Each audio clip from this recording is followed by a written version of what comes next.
Ralph avait agi sur une impulsion qui, en réalité, n'en était peut-être pas une, puisqu'elle était le fruit d'un petit raisonnement rapide.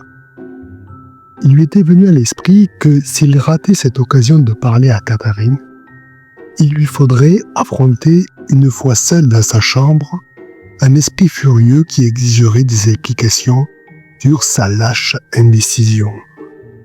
Somme toute, mieux valait courir le risque d'une déconvenue dans l'instant que de perdre une soirée à se chercher des excuses et à inventer des scènes impossibles avec cette part intransigeante de lui-même.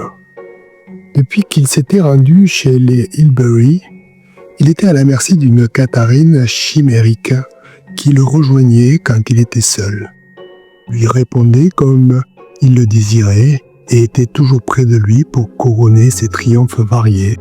Il rapportait presque chaque soir en imagination quand, rentrant chez lui après le bureau, il marchait dans les rues à la lumière des réverbères. Marcher aux côtés de Catherine, en chair et en os, servirait soit à alimenter cette chimère, ce qui, comme le savent tous ceux qui nourrissent les rêves, s'avère nécessaire de temps à autre, soit à la réduire à une telle inconsistance qui ne lui ferait plus guère d'usage. De cela aussi, un rêveur se félicite parfois. Et Ralph se rendait parfaitement compte que l'essentiel de Catherine ne figurait pas dans ses rêves.